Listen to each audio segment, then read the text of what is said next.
সবাইকে নমস্কার, স্বাগতম, সুস্বাগতম। ওয়ার্ড মিনিং বা শব্দার্থ। আজকে আমরা একটি নতুন শব্দ দিয়ে বিভিন্ন শব্দ তৈরি করব।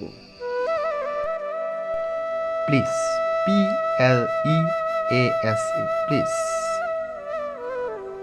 এর অর্থ হচ্ছে খুশি করা, মনোরঞ্জন করা, আনন্দ করা, অনুগ্রহ করা। এই প্লিজ শব্দ থেকে আমরা পি বর্ণটি বাদ দেব, হবে লিজ। এর অর্থ হচ্ছে ইজারা দেওয়া, ইজারা নেওয়া, খাজনা বিলি বা ঠিকা। আবার এই লিজ থেকে আমরা এলস বর্ণটি বাদ দিবে, হবে ইজ। এর অর্থ হচ্ছে আরাম, স্বাচ্ছন্দ্য, আয়েশ। আরাম দেওয়া, ঢিলা করা।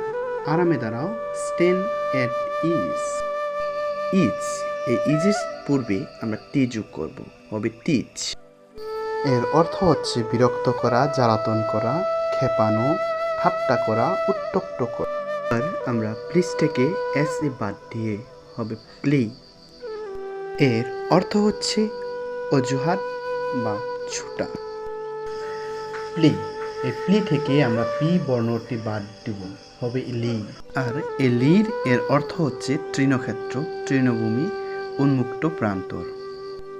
লি, এলির সাথে আমরা এন যোগ করে নতুন শব্দ তৈরি করব, লিন। এর অর্থ হচ্ছে রোগা, রোগা পাতলা, অপুষ্ট, উৎপাদনশীল নয় বা শীর্ণ। এই লিনের সাথে এর পূর্বে আমরা সি যোগ করব, নতুন শব্দ তৈরি হবে ক্লিন।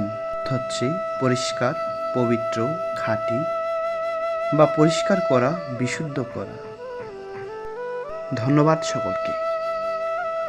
আগামীতে আমরা আরেকটি নতুন শব্দ নিয়ে আপনাদের সামনে আসব।